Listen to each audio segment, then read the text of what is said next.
Masih di eksklusif dialog bisnis bersama CEO PT V2 Indonesia Rudi Hidayat. Mari kita ulang lagi Pak berbicara mengenai angka dan persentase. Pangsa pasarnya ada di berapa persen? Karena Anda menyebutkan cukup mendominasi dan mayoritas sudah banyak bisa kita temui di retail sampai ke stasiun-stasiun TV.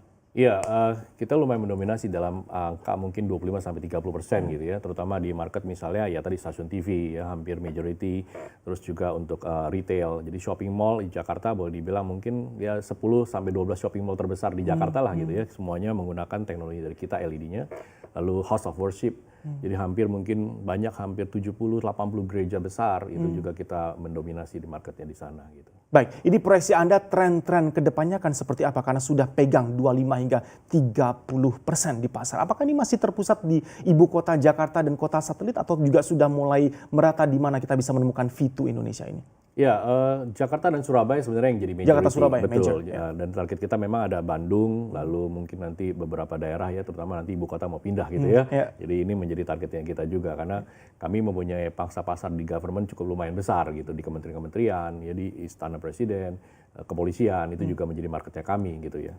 Tadi menarik sebelumnya di segmen sebelumnya kita bahas mengenai menjadikan Indonesia banyak menghasilkan LED City. Kesiapan Anda seperti apa? Apalagi sudah Pak Rudi singgung tadi mengenai calon ibu kota baru ini tentu saja sudah ada rencana-rencana dalam pipeline karena ruangnya pasti sangat promising dengan luasan lahan, kemudian kantor-kantor pemerintah dan sebagainya. Iya, betul. Makanya karena itu kami terus terang memang sudah mempersiapkan. Jadi dua hal. Satu adalah kita harus mempersiapkan bagaimana tren produk ke depan gitu ya. Kalau kita melihat tren produk tuh saya nggak melihat hanya tahun depan seperti apa, tidak. Tapi kita harus melihat 1-5 tahun ke depan tuh kayak seperti apa. Iya, jadi jauh lebih panjang. Jadi sehingga kita punya jangka panjang dan jangka pendek tentu saja gitu ya. Dan kedua mungkin kita harus mengedukasi market. Karena ini yang terjadi gitu ya. Dulu Indonesia itu sangat krusial kalau tidak diedukasi marketnya. Jadi seringkali misalnya contoh hal sederhana. Mungkin sebelum era tahun 2000 gitu ya misalnya. Kita nonton TV itu 4:3 gitu ya, kotak. Ya, ketika kami meluncurkan satu produk TV plasma saat itu gitu ya, 16:9 white gitu ya. Semua orang bertanya sama saya, "Oh, loh kok white gitu? Mukanya aneh, jadi aneh gitu ya." Lalu saya bilang, 2-3 tahun lagi nanti Anda akan melihat bahwa yang TV yang kotak itu yang aneh, bukan yang white yang aneh gitu ya. Masuk museum ya? Betul ya. Nah ini yang menjadi menurut saya edukasi. Ya saat ini kami terus-menerus keep edukasi, karena edukasi nggak pernah akan berhenti tiap tahun demi tahun dan selalu berbeda gitu ya. Kami punya pangsa pasar bisa di Bali untuk menyewakan peralatan gitu. Kita ada divisi rental. Kita juga sama, kita mengedukasi market di Bali saat itu gitu ya, bagaimana mereka harus menggunakan peralatan yang sudah menjadi ya trennya saat ini gitu. Karena Bali itu kan kota pariwisata, MICE industry gitu ya, mereka yang harus ya follow dengan negara-negara yang berkembang, terutama juga apalagi kalau istilahnya dari US, dari Europe gitu ya, yang hadir di Bali saat itu untuk conference. Jadi kita perlu memberikan edukasi-edukasi. Ini beberapa tahun yang lalu. Sekarang apakah Anda melihat akan jauh lebih mudah berbicara mengenai market education, memperkenalkan teknologi-teknologi baru yang ada kaitannya dengan audio visual, mengingat generasi milenial kita juga sekarang jauh lebih literate mengenai teknologi dan mereka cepat sekali bahkan membuka diri untuk adopsi teknologi-teknologi baru. Iya, kalau saya bilang secara mungkin bagaimana menyampaikan lebih mudah, tetapi secara market teknologinya kan sekarang udah terus berkembang. Dari sisi manapun, dari produk yang boleh dibilang yang paling sederhana sampai yang paling canggih gitu ya, itu pasti harus kita edukasi. Pasti kita harus edukasi dan itu yang mau jadi PR-nya kita. Makanya kenapa ya mungkin nanti akan kami sampaikan bahwa kami akan mengadakan satu event namanya Jakarta EV Week gitu ya. Ini salah satu sarana kami mengedukasi market. Baik, di Jakarta EV Week ini segmentasi lebih fokusnya kemana? Apakah korporasi-korporasi besar atau ini sebenarnya lebih general juga siapapun segmentasinya bisa dibidik melalui event ini? Nah, Jakarta EV Week ini kami justru membuat dengan keunikan. Kita punya dua nuansa berbeda, ada B2B, corporate, dan B2C. Yang kami pisahkan by room gitu ya, by ruangan. Jadi main hall-nya itu akan menjadi B2B, lalu pre-function menjadi B2C. Nah ini target market kita memang buat keseluruhan. Ini keunikannya, karena itu kami ingin supaya publik, jadi siapapun di dunia consumer, di dunia corporate, ya pasti kita semua yang memang ada di dunia corporate, kita juga punya rumah, kita punya hobi, ya jadi makanya kenapa kami menyajikan dua hal ini bersama-sama di acara Jakarta EV Week. Antara B2B dan B2C ini market approach-nya seperti apa? Bisa di-share mungkin strategi tersendiri yang sudah dilakukan oleh V2 di Indonesia? Ya, kalau B2C sebenarnya jauh lebih mudah karena dengan kita roadshow misalnya dari mall to mall gitu ya, lalu kita memberikan market, oh inilah produk terbaru itu the latest. Kadang-kadang kami mengundang para reseller, partner gitu ya untuk kita hadirkan. Itu sangat mudah B2C ya untuk kita lebih mengenalkan. Tapi B2B yang lebih sulit karena begitu banyak kan vertical market gitu ya, hospitality, ya mungkin juga government, mungkin tadi Mereka lebih demanding in a way atau seperti apa Pak Rudi? Betul, karena mereka sekarang sudah melihatnya begini. Karena terkadang menjadi referensi ketika mereka mungkin misalnya, mereka keluar negeri, wah melihat sesuatu yang wow di sana. Lalu mereka berpikir, oh Indonesia kok nggak ada gitu kan. Nah, sebenarnya bukan nggak ada, mungkin lah itu tadi.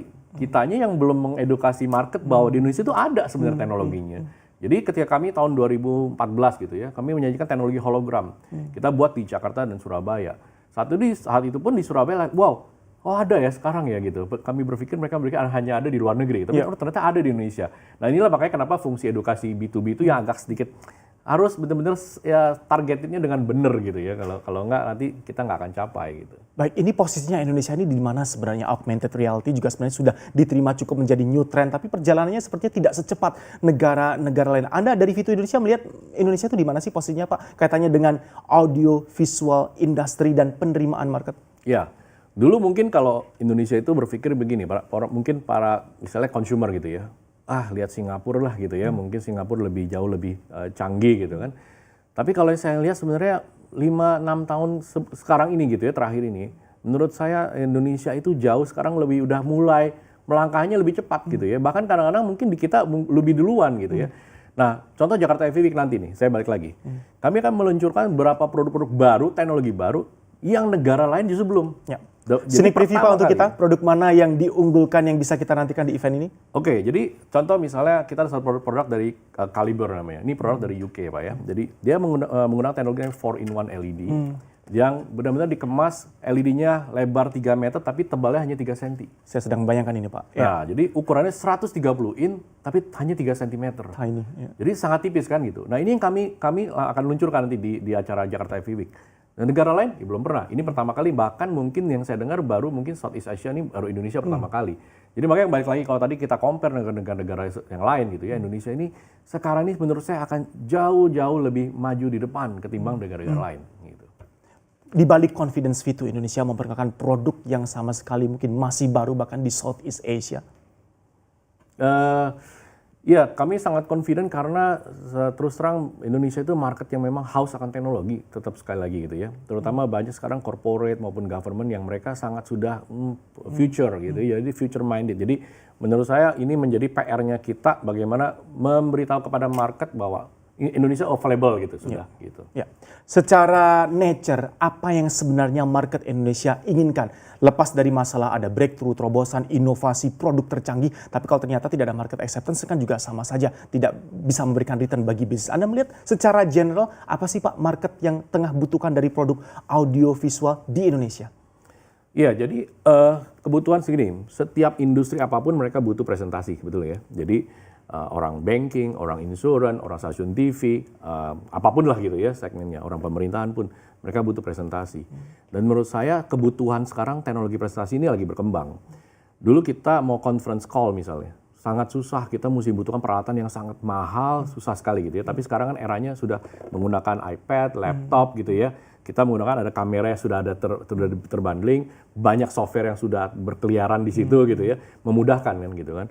Jadi menurut saya sebenarnya ya kita membutuhkan ke sana gitu ya. Jadi untuk bagaimana mengarahkan produk-produk yang canggih ini untuk bisa dipakai di orang-orang di Indonesia ini dengan mudah gitu.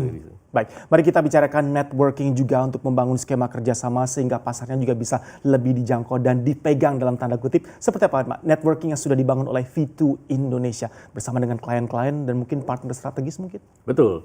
Jadi kami mempunyai partner-partner di beberapa sektor area gitu ya. Contohnya misalnya gini, di kementerian-kementerian kami punya partner-partner yang khusus di sana dan juga untuk di corporate. Jadi kami punya partner-partner dan tentu saja kami juga tadi selalu melakukan experience. Jadi beberapa corporate besar misalnya contohnya, kita mengenakan satu produk lalu kita berikan experience. Jadi mungkin 1 sampai 2 minggu mereka menggunakan peralatan kita free. For free. Ya, for free. Tujuannya apa? Yang tadi balik lagi user friendly kan. Ketika mereka senang menggunakan itu, oh mudah ya gitu. Oh ternyata membantu misalnya, membantu meetingnya mereka, membantu presentasinya mereka, atau membantu apapun kebutuhan mereka gitu ya. Dan juga seperti contoh misalnya retail tadi saya cerita ya. Shopping mall sekarang kalau kita lihat kan banyak sekali display gitu kan. Bagaimana kita juga sama, kita memberikan mereka satu ya free untuk mereka lihat ini loh. Pengganti namanya yang kita kenal mungkin printing X banner yang dari analog gitu ya. Tapi sekarang menjadi digital. bagaimana kemudahan kita mengganti konten misalnya. Itu kan sangat penting gitu ya, karena ketika kita punya digital lalu kita bingung wah kontennya harus bikin siapa yang buat gitu. Nah ini yang paling penting kan harus kita sampaikan gitu. Jadi eranya itu harus ke sana tetap sekali lagi gitu. Beberapa kali kita sebutkan kata-kata korporasi sebagai partner strategik, tapi Anda sekarang juga menyebutkan mengenai kementerian-kementerian. Presiden kita kan kebetulan sedang menggalakkan revolusi digitalisasi, industri 4.0 dan sebagainya. Anda melihat progresnya seperti apa sih Pak? Kebutuhan dari pemerintah kita untuk public sektornya apakah juga bertumbuh dan berjalan sama cepatnya dengan private sector seperti korporasi big scale tadi? Ya, saya rasa bagus sekali karena saat ini Pak Presiden gitu ya menekankan bagaimana saya rasa setiap provinsi sekarang mempunyai namanya smart province dan smart city kan. Jadi ini yang membuat menurut saya sangat-sangat menunjang dunia audiovisual. Karena apa? Karena memang kebutuhan kita memonitoring, itu kan memudahkan gitu kan. Sekarang IoT misalnya sensor gitu, IoT kita bisa pasang untuk kebutuhan misalnya healthy, untuk kebutuhan misalnya ya city-nya, kotanya gitu ya. Bagaimana kita misalnya memantau jam berapa sih ini area ini suka macet gitu kan. Itu kan ada analisanya, ada dashboardnya gitu ya. Nah itu bisa di mana? Dilihatnya di command center. Nah arahannya sekarang setiap kota, setiap provinsi itu sekarang sudah memiliki command center. Jadi menurut saya ini satu langkah yang bagus, yang sangat sejajar gitu ya. Nah di dalam korporasi juga sama sebenarnya. Dunia sekarang banking mereka juga butuh command center. Mereka melihat perkembangannya ya. Bahkan juga saya lihat ada beberapa korporasi-korporasi yang memang misalnya trading gitu ya. Mereka ingin lihat datanya, dashboardnya. Karena sekali lagi semua balik-balik namanya big data kan gitu. Nah big data mereka melihat oke, ini perkembangannya dan ini harus dilakukan, ini strateginya harus direncanakan. Jadi sekali lagi korporasi maupun government saya rasa sekarang lagi masih terus berlomba-lomba untuk terus mengembangkan dunia di command center, monitoring center. Tapi kalau dari sisi proporsi ini masih banyak didominasi oleh private sector kah?